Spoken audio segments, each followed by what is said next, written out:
Здравейте, мили приятели! Днес пак ще ви поговоря за славяно-арийските веди и за източника на живота. Нашите предци са имали трайна, цялостна и изумително красива система за представите, които са имали. Фактически всички читаещи ведите като че ли обръщат внимание основно на религиозните представи на древните славяни. Всички търсят Бога и при това не забелязват тази удивителна информация, която е скрита в славяно-арийските веди. Защо скрита? Защото това е бил единствения способ да се съхрани и да се предаде достоверна информация за далечните потомци. Защото много и много поколения от потомците ще се превърнат в спящи, които много хиляди години няма да са в състояние да се събудят и правилно да осмислят предадената им информация. И така е продължавало до тогава, докато не е дошло време тези спящите да се събудят. Пробуждането им няма да се случи за всички едновременно. Някои ще се събудят по-рано, някои по-късно, някои няма да могат да се събудят сами, други въобще няма да се събудят.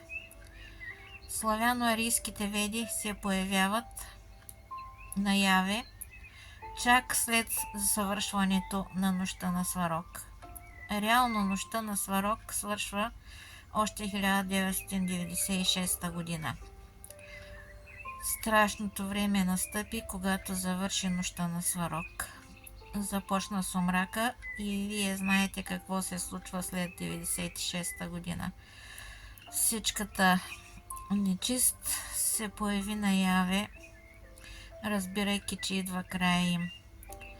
И тази нечист и досега се изчиства. И конкретно, ако говорим за настъпването на утрото на Сварог, ведистите разчитат на 2026 година. От 1996 до 2012 година това е сумрака на разсъмването, нали? От 2012 започва леко да просветлява, нали, полумрак, и 21 вече полека-лека започва да става светло. И вие сега чувствате големите изменения и най-големите изменения ще се случат от 24 до 26 година. Така, влъхвите хранители са минали в дълбока нелегалност още хиляди години назад, за цялото време на последната нощ на Сварог, която е най-безпощадната и най-кървавата. В славяно-арийските веди е написано, че само просветлен човек може да разбере истинския смисъл на заложената в тях информация, която е записана на няколко нива. И затова всеки четящ ведите ще може да разбере само това, за което той е готов в дадения момент. Ни повече, ни по-малко. А само това, което му позволява неговото ниво на еволюционно развитие. Някой, който просто е изучил чертаенето на руните, с които са написани ведите, е невъзможно правилно да прочете и да проникне в дълбоките нива на информацията. По този начин не се е допускало попадането на важна информация в неправилните ръце или преждевременно да попадне в този, който няма да е в състояние да реши насъщните задачи. Ако човек не е готов за информацията, той даже няма да я забележи. Даже и да прочете внимателно целият текст, няма да забележи информацията. Това се касае не само за сакралната информация, но и всякаква друга. Мозъка на човека възприема само тази информация, на която той е готов или в която вярва. в зависимост от информационния фундамент на мозъка на човека. Той подсъзнателно избира от потока на постъпващата информация тази, която е съгласувана с неговия фундамент. Случва се подсъзнателно филтриране на постъпващата информация. И именно този ефект на човешкия мозък са използвали създателите на славяно-арийските веди. Към това също се добавя и информацията, записвана на други нива.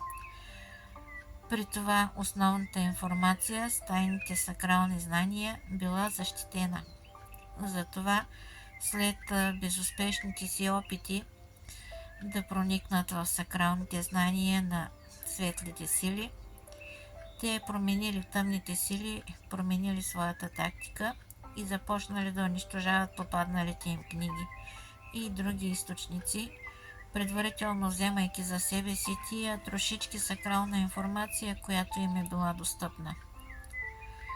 На основата на тези трошици били създадени от тях много тайни учения. Но това е тема на друг разговор. Много се чудят как са могли да се съхранят славяно-арийските веди 40 000 години. Но това не са книги, това са златни пластини. Това не е книга в това разбиране, на което всички сме свикнали. Това са златни пластини. Вече сме говорили за това, вече съм ви говорила в клиповите си. В славяно-арийските веди виждаме този текст. На родовете е помагала да творят Божията сила, на благи деяния ги напътствала, подхранвал расата съкровен източник, който се е съхранил в древните трактати. Предвидели какво ще се случи и решили да помогнат на потомците на расата.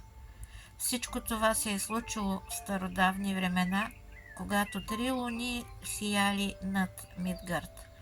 В недрата на земята бил поместен източник, но достъпът до него бил скрит в трактатите стародавни.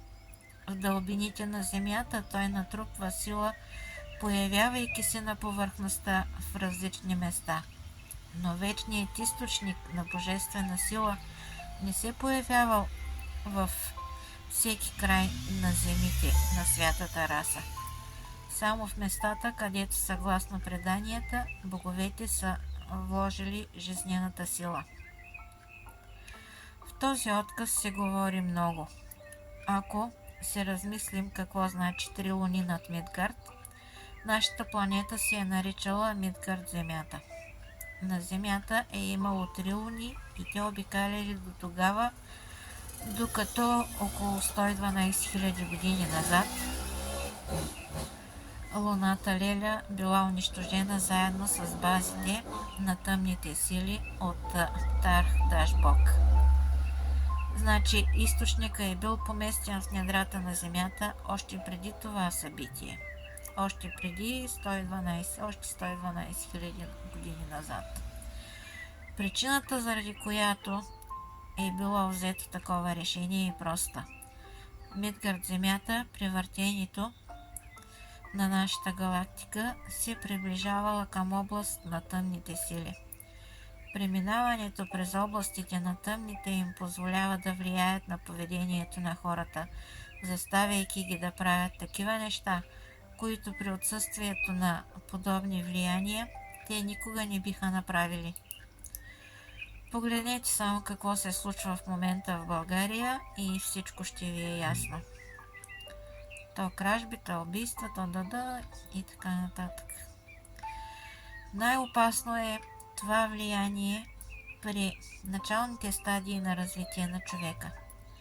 При началните стадии на развитието на човека, при отсъствието в същността на човека на четвъртото тяло и непропорционалното развитие на третото тяло, довежда до появяване в човека на агресивност, жестокост, алчност, завист и други пороци. Именно неправилното развитие на третото тяло на същността обезпечава появяването на много отрицателни качества и тъмните сили получават възможност да влияят на хората, имащи подобни черти на личността си, и чрез тях да влияят на случващото се на цялата Мидгард земя. Значи има се предвид, че човек има 7 тела, едно физическо и астрални тела. Става въпрос за третото тяло.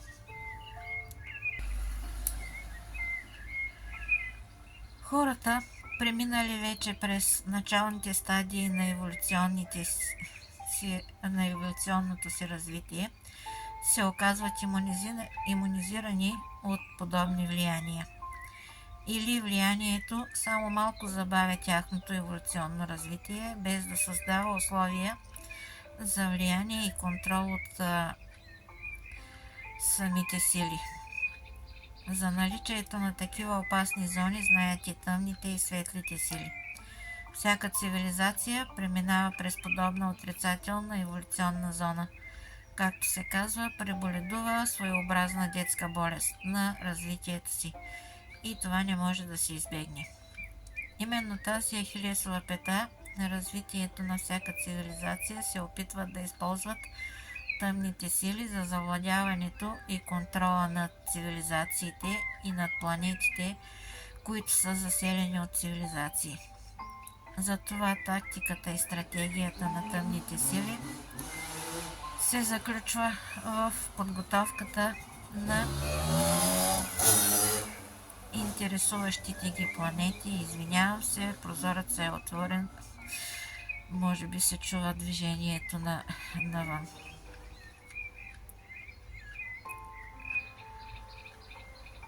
Затова тактиката и стратегията на тъмните сили се заключва в подготовката на интересуващите ги планети за възможно завладяване.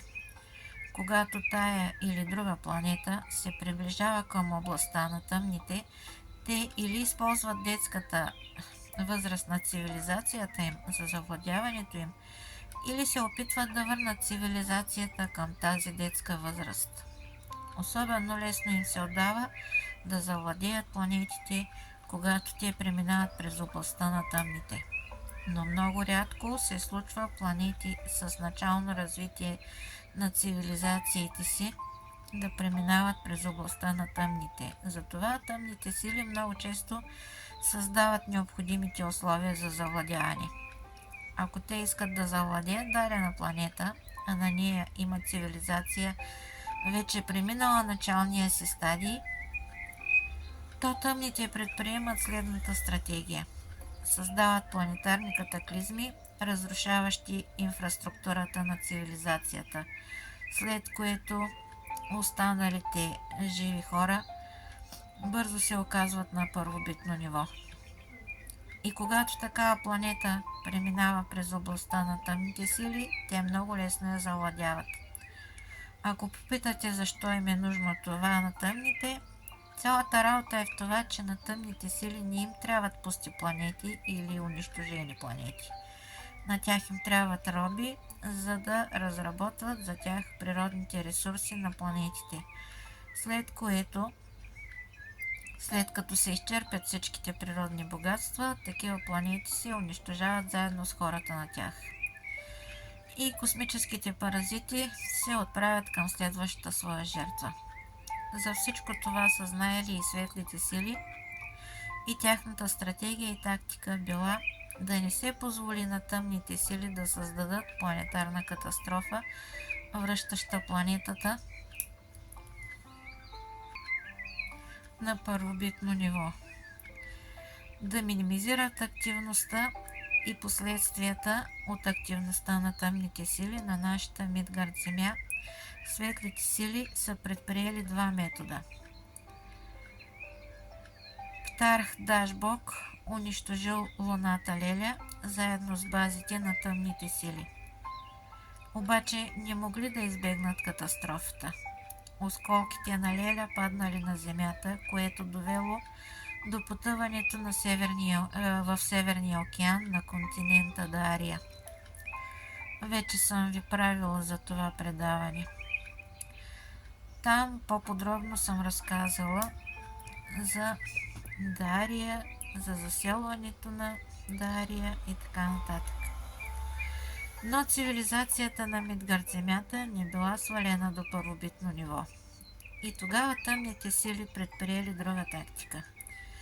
Лидерите на Антлан, или така наречената Атлантида, по време на преминаването на земята през нощта на Сварог, станали проводници на тъмните сили и започнали планетарна война за световно господство.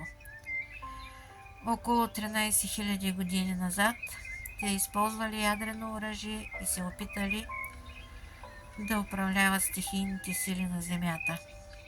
Тогава те ударили луната Фата, която започнала да пада на Мидгард земята. За да спасят планетата от гибел, Бог Ни унищожил падащата Фата, но падащите осколки се оказали много големи и те предизвикали не само потъването на Атлантида, а и оста на Земята се изместила на 23,5 градуса. И всичко това заедно предизвикало много природни катаклизми и началото на нов ледников период. И при това се е случило това, което тъмните сили така искали да се случи. Останалите живи в тази планетарна катастрофа много бързо се спуснали до първобитно ниво. След пълното унищожение на инфраструктурата на цивилизацията на Земята, само малка част от хората е могла да запази своето цивилизационно ниво, но те вече не могли да контролират ситуацията. Единственото, което можели да направят, било да съхранят знанията и информацията за случилите се събития. Тъмните сили били готови вече да празнуват своята победа, но малко преждевременно празнували. Светлите сили вече били предвидели подобно развитие на нещата и поместили в недрата на Земята източника на силата, и този източник на силата е бил предназначен да служи за противовес на отрицателното еволюционно изкривяване, което възниквало при попадането на Мидгард земята в областите на тъмните. При въртението на нашата галактика Мидгард земята периодично е попадала в такива зони на пространството, създаващи отрицателно еволюционно изкривяване, и се е движила Земята дълго време в това пространство, докато не излизала от тях. Времето, когато сме били в областите на тъмните, било от няколко стотин години до няколко хиляди години. Нашите предци са наричали преминаването през тези пространства на Земята нощ на Сварог. Последната и най-тежка нощ на Сварог обгърнала Мидгард земята за 1008 години, започвайки от 988 година от нашата ера до 1996 година. Тежестта на нощта на Сварог се определя от величината на отрицателното въздействие върху хората на Земята. Колкото е по-голямо отрицателното изкривяване, толкова е по-тъмна нощта на Сварог. Толкова е по-леко за тъмните и паразитически сили да завладеят и подчинят на своя контрол обитателите на Земята. Колкото е по-мощно отрицателното изкривяване, толкова е по-трудно за всеки човек да се развива хармонично. С други думи, на хората им е трудно да избягнат проявата на агресивност и жестокост, да устоят на ниските си инстинкти и емоции и така нататък. Изкривяването пренастройва под себе си качествената структура на същността на човека, особено ако това се случва на началните еволюционни стадии. Именно за това тъмните сили така обичат да използват за завладяване на цивилизациите времената на нощите на Сварог.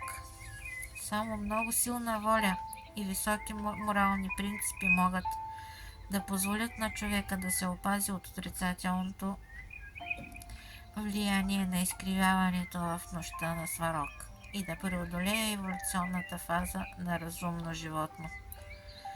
Нашите предци и светлите йерарси са знаели за тези явления и именно за максимална неутрализация на отрицателното еволюционно изкривяване в нощта на Сварог, те са поместили източника на силата в недрата на Земята. Именно на възможността на източника на силата да компенсира отрицателните еволюционни изкривявания през нощите на Сварог разчитали нашите светли йерарси.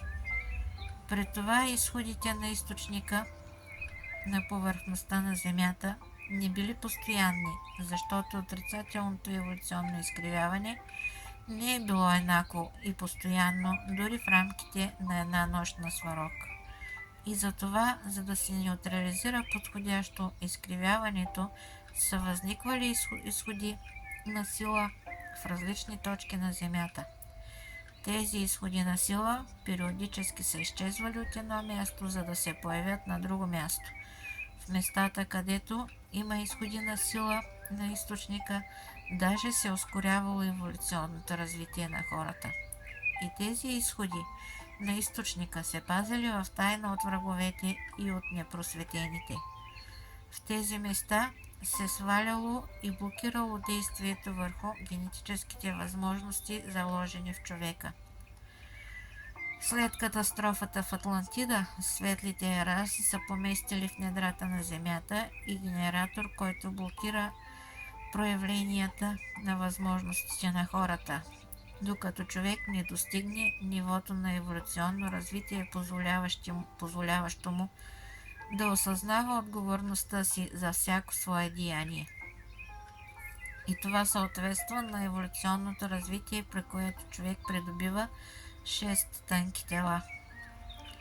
На такова еволюционно ниво човек завършва своя стадий на планетарния си цикъл на развитие и преминава в стадий на космическо развитие. Установяването на блокиращия генератор в недрата на Мидгард Земята била принудителна мярка на нашите светли йерарси след неразумните действия на лидерите на Антлан. При техните опити да използват силите на стихиите в своите корисни цели, което за малко не довело до гибел на цялата Земя. Това е било своеобразна система за защита от глупаци, която не давала възможност на недоразвития човек да използва възможности на генетическия си потенциал, докато не достигне при хармонично развитие, просветление, знание и разбиране на последствията на своите действия и осъзнаване на отговорностите си. За тях завършването на планетарния цикъл на еволюцията на човека в голяма степен гарантира това. И така изходите на източника се държали в тайна, защото в зоната на тия изходи на човек не действал блокиращия генератор. Тоест, той си получавал силите и дарбите. Източника на живота е давал сили както на хората, така и на боговете. Той е разкривал на боговете сакралните им сили, хората надарявал съгласно техните мисли. В древни времена нашите предци под богове са разбирали съвсем не това, което разбираме сега. Под богове нашите предци са разбирали светли йерарси и хора, които имат потенциални възможности да израснат. Хора, които се явяват спящи богове, имат генетически възможности, при правилното развитие на които човек може да достигне високо ниво на развитие. Такъв човек под въздействието на блокиращия генератор не може да проявява и да осъзнае своите генетически възможности до този момент, докато не завърши планетарния цикъл на своята еволюция.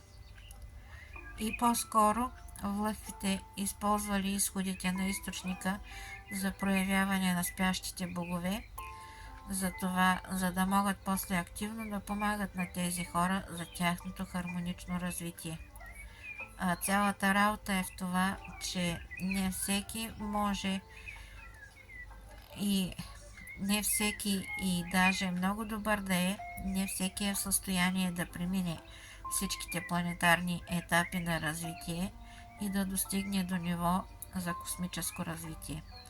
Даже по-правилно е да се каже, че съвсем малко са способни на това. Работата е в това, че много рядко се съчетават в един човек природни възможности и качества, заложени генетически и хармонично развитие на личността, без което просто не е възможно да се завърши планетарният цикъл на еволюцията. Без просветление и знание, което означава човекът да разбира причинно-следствените връзки в природата, в човешкото общество и разбиране как, кога, защо и за какво, не е допустимо съзнателно вмешателство на човека във всичко това. Освен това е необходимо и наличие на съответстващи свойства и качества, позволяващи това вмешателство да се осъществи при осъзнаване на пълната лична отговорност за всяко свое действие. Само когато всичко това се съчетае хармонично в един човек, възниква възможност да се премине планетарния цикъл на еволюцията. По този начин изходите на източника на живота са използвали за проявяването на хора с голям еволюционен потенциал. В това време хората, не притежаващи такъв потенциал и да попаднат в зоните на източника, не били в състояние да демонстрират особени свойства и качества. В зоните на изходи на източника на живота, хората с голям еволюционен потенциал, спящи богове, могли да действат до нивото на своите възможности. Кои от хората се явяват спящи богове, било практически невъзможно да се определи външно извън предела на изходите на източника на живота. Само попадайки в пределите на действията на източника, се откривало кой какъв се явява.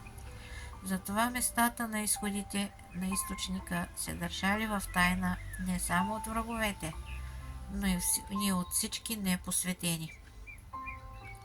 В местата, където е имало изходи на източника на живота, се наблюдавало аномален ръст на растенията, причината за което и жреците също не знаели.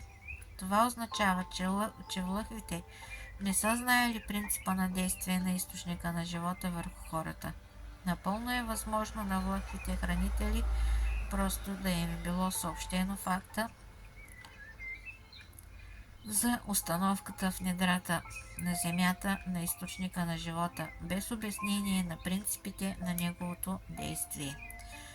Възможно е това да е било с цел съхраняването на информацията, но така или иначе, тъмните сили се опитвали да намерят местата, където има изходи на източника на живота, за да може самите те да се освободят от действието на блокиращия генератор.